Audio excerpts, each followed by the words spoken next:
Assalamualaikum warahmatullahi wabarakatuh.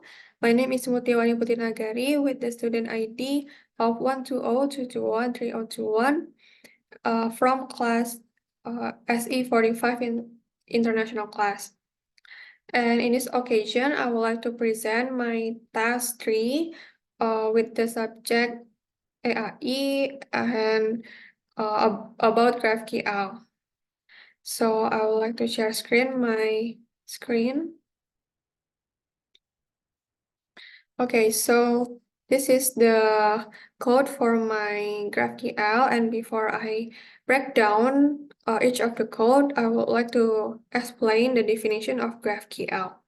So GraphQL is a query language for APIs and a runtime for executing those queries based on a defined type schema.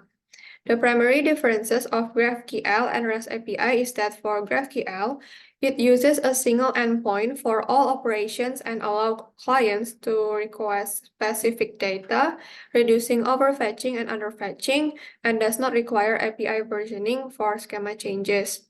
In contrast, REST API uses multiple endpoints for different resources, often necessitating several calls to get all required data, and requires new API versions when the schema changes.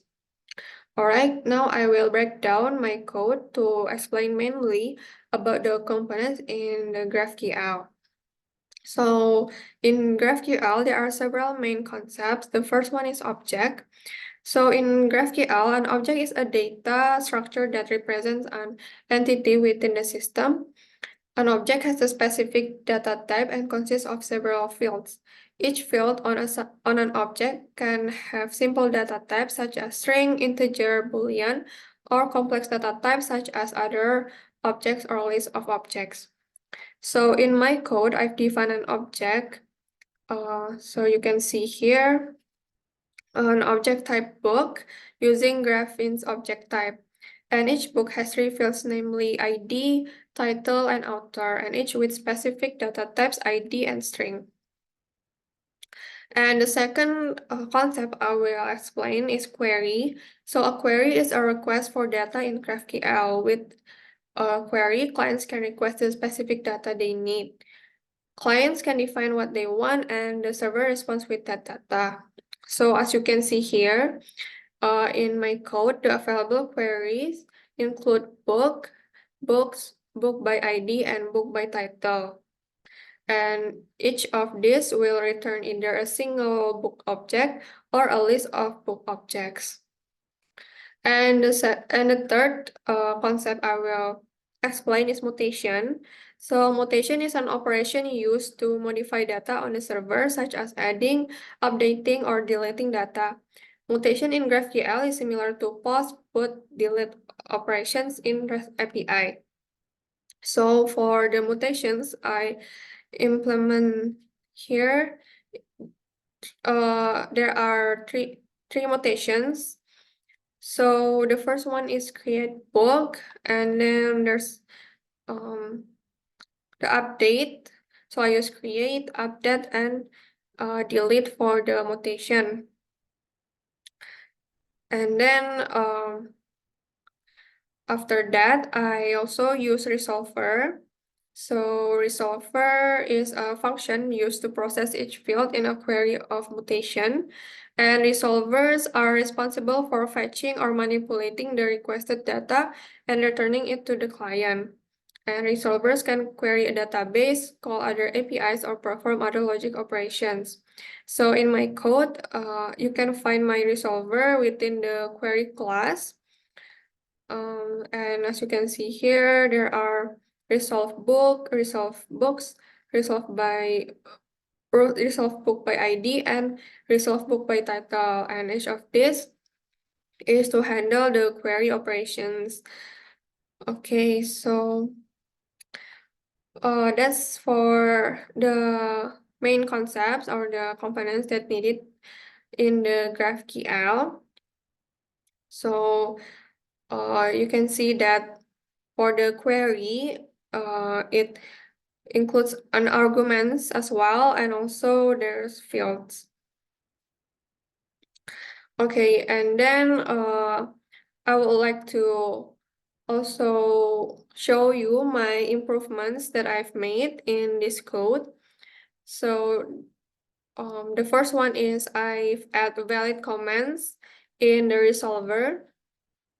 So this is used to show the user whether the uh, code is correct or is it returning the data or is it fetching the data or not. So you can see the message or whether it's successful or not. So for example, in the mutation, I add message success, like book update successfully, and then for the mutation delete, I add book deleted successfully if it's success. And then also in the create, I've add book is added successfully. And the second comments I've made is error. So you can see it as well in the update book. So I put failed if the book not found, and also in the delete, I add message for book not found.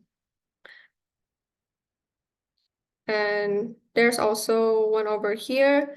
So if the fields is not added, then it will give a message that all fields are required, including ID, title, and author.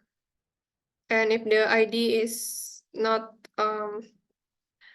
added in the code, then it will receive failed message with book with ID already exists. Okay, and that's for the valid comments and error comments. And then the other improvement I've made is pause mutations, update mutations, and delete mutation. And besides that, I have also add authentication mechanism in this GraphQL. So, for example, here I put authentication barrier. You can see that out token is barrier 1, 2, 3, 4, 5, 6, 7, 8, 9. And this will give you an authorization. If the authorization is successful, then you will receive the data. But if it fails, then it will return a message such as token is missing or invalid. Okay, that's for my improvements. Next, I will do a demo for this Python file. So the first thing is to make sure whether the Python file is running or not. And you can see here in the command prompt that I've already run the Python file with the command python temporary.py, and it will return GraphQL, and I will show you if it is running or not.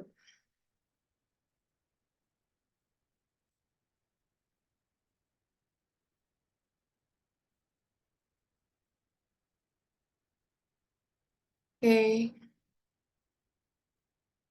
So, okay, it will returns like this. And if I add query, oops.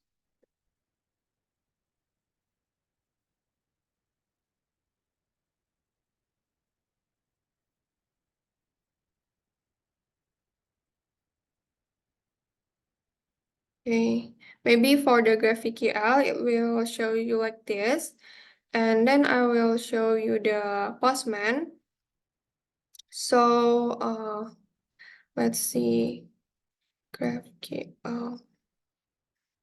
Okay, let's see if it will show you my data for books. So I will do the query, and it will return the data here. So this is all the list of the books. So there's 10 books in the list. Okay, and then it will also running well if I only check the ID, and it will only shows the ID. Same goes with the title. Okay. And then I will try to run book by ID. So I have to input the ID. So I will enter a value of 1, and it will return the value ID 1 with the information. And then this will also goes well with book by title. So for example, I will enter a value, let's see, To Kill a Mockingbird. And for the ID in the first one is 2. Then it will return two data. So the first one is book by ID with the title The Great Gatsby, and book by title with the information given. Okay, so it's running well here. And next I will try to implement the mutation. So the first mutation is create. And as you can see here, it is automatically added in the query. Okay, I will try to create new book.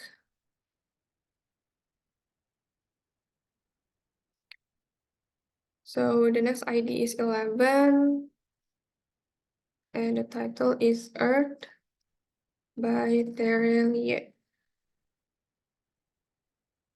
Okay, if I already input all of the fields, then I will try to do the query.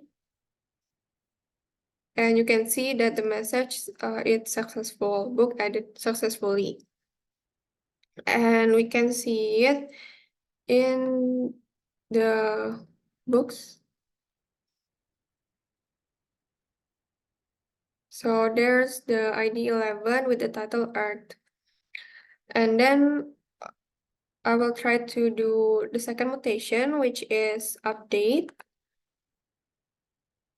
So in update, I will try to enter a value for the ID. For example, I will try to edit the ID 11. And I will try to edit it after.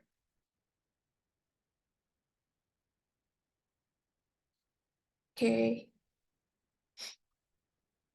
Then it will return the message that the book is updated successfully. And we can also check it.